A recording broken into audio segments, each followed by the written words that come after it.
तो दोस्तों चलिए आगे बढ़ते हैं और मिलते हैं हमारी अगली आइकन ऑफ भारत से। इनका नाम है स्नेहा नारंग। ये दिल्ली में होम बेकरी चलाती हैं। इतने ब्यूटीफुल और टेस्टी केक्स बनाती हैं कि चलिए इनसे सुनते हैं इनकी कहानी इस मंच पर। नमस्कार, मेरा नाम है स्नेहा नारंग एंड मैं दिल्ली से हूँ। मेरे ब्रांड का नाम है बेक्स अनलिमिटेड। जो जर्नी रही है मेरी तकरीबन 10 साल की है और ये जो बेकिंग स्किल है ये मैंने अपनी मदर से ली है। जो जर्नी रही है मेरी 10 साल की आसान नहीं थी, काफ़ी अप्स एंड डाउन्स थे क्योंकि कंपटीशन बहुत है। पर जब मैंने शुरू किया बहुत क्लियर विजन था मेरा कि मुझे बेक प्रोडक्ट्स ऐसे बनाने हैं जिनमें टेस्ट हो, फ्लेवर हो और जो सिर्फ दिखने में ही अच्छा ना हो बट भी खाने में बहुत ही बेहतरीन हो। यही जर्नी है मेरी। Thank you to NDTV and Freedom app. Hello everyone. Hello. नमस्कार। नेहा जी, आपका स्वागत है। Thank you sir. आप एब्सोल्युटली कोई मिठास भरा काम कर रही हैं। Yes sir. हम लोग जानना चाहते हैं इस कहानी की शुरुआत, कहानी कैसे आगे बढ़ी, आज कहाँ पर हैं, पूरा बताइए हमें। Of course. सो मेरा नाम स्नेहा नारंग है, मैं दिल्ली से हूँ एंड मेरे ब्रांड का नाम बेक्स अनलिमिटेड है। सो इस ब्रांड की शुरुआत तकरीबन 10 साल पहले हुई एंड बेकिंग जो है ये स्किल मैंने अपनी मदर से ली है। So I have grown up seeing her baking and interest था मुझे, बट शायद कभी ऑनेस्टली सोचा नहीं था कि शेफ़ बनूंगी या इसको प्रोफेशनली करूंगी। सो इससे पहले मैंने डिप्लोमा किया है ट्रैवल एंड टूरिज़्म में, थोड़ा टाइम वर्क किया है टूरिज़्म सेक्टर में, बट मुझे कुछ इतना सेटिस्फैक्ट्री नहीं लगा। एंड जब मुझे था कि और मेरे को ये भी था शायद शुरू से कि थोड़ा कुछ अपना काम करना चाहती थी। 9 साल ऑलमोस्ट मैंने अपने पेरेंट्स की किचन से ही काम किया है, जिस किचन में नॉर्मल घर का खाना बनता था एंड एवरीथिंग, वहीं से काम किया है। एंड अभी जस्ट कुछ महीने पहले ही मैंने अपना सेटअप पूरा किया है because I have shifted from Delhi to Noida, but Delhi NCR पूरे हम डिलीवर करते हैं। सो अब ऑलमोस्ट 9.5 साल बाद मेरा खुद का सेटअप है। तो सबसे पहले सोचा कि एक ईमेल आईडी बना लेती हूँ कि एक प्रोफेशनल थोड़ा लगे अगर किसी को बताना होता है। सो ईमेल आईडी बनाया, फ्रेंड के घर सोच बैठे and I think step by step जब 10 साल हो गए शायद पता भी नहीं चला। अगर छोटे से छोटे स्केल पे शुरू करना हो किसी को ये बिजनेस तो कितने पैसों में शुरू कर सकते हैं? मैम छोटे से छोटे स्केल में भी शुरू करना है तो कम से कम 5-10 हज़ार में कहती हूँ। क्योंकि आप कुछ भी क्या होता है इस लाइन में कि आप जितनी क्वांटिटी कम करेंगे आपका प्राइस उतना बढ़ जाएगा। क्वांटिटी जितनी ज़्यादा होगी प्राइस उतना कम हो जाता है वेरिएबली। जब मैंने स्टार्ट किया था ऑलमोस्ट 100-200 रुपीज़ पर किलो चॉकलेट से, और जो मैं आज यूज़ करती हूँ वो तकरीबन 2,500 रुपये किलो चॉकलेट का यूज़ करती हूँ। सो अगर हम देखें तो एवरीथिंग प्लस पोस्ट कोविड सब कुछ बहुत एक्सपेंसिव हो गया है। क्वालिटी तो आप अच्छी वाली chocolate yes.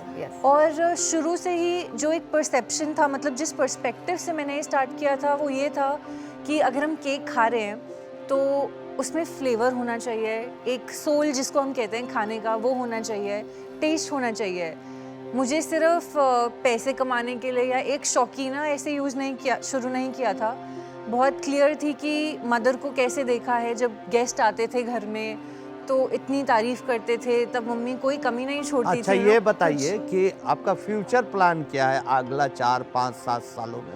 So future plan ऐसा जो था ये था कि एक कैफ़े खोलना है, छोटा ही हो, बहुत बड़ा नहीं हो, बट लोगों को पता चले कि जो चीज़ें बन रही हैं वो अच्छी हैं। ऐसे नहीं फैलाना था कि सब कुछ कर रही हूँ बट टेस्ट किसी में नहीं है। आपकी स्टोरी बड़ी इंटरेस्टिंग है। अब हर दूसरे तीसरे घरों में मैं देखता हूँ महिलाओं को, औरतों को, वो बेकिंग में और किसी कारणवश किसी ना किसी बिजनेस में घुस रही है। तो how would you make yourself different? क्योंकि फिर तो आप भीड़ का हिस्सा बन जाएंगे। मैं बहुत क्लियर हूँ कि मैंने किस लिए स्टार्ट किया था। सो अब आजकल अगर हम देखते हैं तो सिर्फ होम बेकर्स बात करते हैं तो probably half of them are not even chefs by degree. जब मैंने अपना ब्रांड स्टार्ट किया तो मैंने ऐसे ही स्टार्ट किया कि मेरे को बेसिक नॉलेज थी, बट जब मुझे लगा कि मेरे को इसको प्रोफेशनली आगे लेके जाना है, I actually joined a culinary school. मैंने डिप्लोमा किया इन बेकरी एंड पेटिसरी, काम किया है होटल्स में 18 to 20 hours। I worked every day and I still work that. धीरे धीरे लेके पढ़ना चाह रही क्वालिटी है, ट्रेनिंग अच्छी है बात आपकी। Exactly. एक सवाल, आप कह रहे हैं कैफे शुरू करना है, थोड़ा डिस्ट्रैक्शन नहीं हो जाएगा? इंस्टेड ऑफ अपना कैफे खोलने की बजाय मान लीजिए एक देश का एक बहुत बड़ा कैफे चेन जिसके 100 आउटलेट्स हैं देश में, वो आपको कॉन्ट्रैक्ट दे दे कि सारे मेरे केक सप्लाई कर दो, बिल्कुल कर सकते तो वो कैसा रहेगा? वो क्यों नहीं पिच करती आप कैफे ओनर को? सो बिकॉज बेक्स अनलिमिटेड इसी पर्सपेक्टिव से स्टार्ट हुआ था कि मैं बना रही हूँ, मैं क्वालिटी कंट्रोल कर सकती हूँ, टेस्ट कंट्रोल कर सकती हूँ, तो मुझे फ्रेंचाइजी या वो नहीं है। जिस उससे मैंने स्टार्ट किया था, जिस एक पैशन और एक जिस क्लियर नोशन से, वो मैं अपने साथ रखना चाहती हूँ। एक जापान में एक व्यक्ति है, वो क्या करते हैं कि मछली बना के लोगों को खिलाते हैं, फिश। तो वो सुबह सुबह उठते हैं 5 बजे, बाजार से जाते हैं, एक खास मछली लेके आते हैं और उसको बना के बेचते हैं। उनकी दुकान इतनी चलती है कि उसमें 3-3 साल का ऑनलाइन वेटिंग है, आप सर्च करिएगा।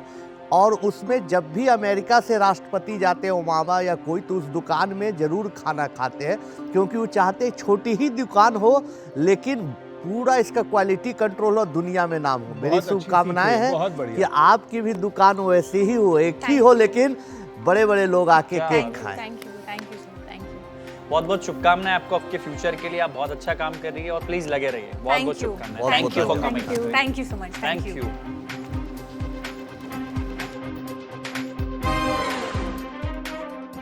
दुनिया भर में बेकरी के सामान का बाजार 2020 में करीब 26,40,324 करोड़ रुपए था। बेकरी के कारोबार में औसतन मुनाफा 20% से 35%। घर में बेकरी 50,000 रुपए के शुरुआती निवेश के साथ खोली जा सकती है।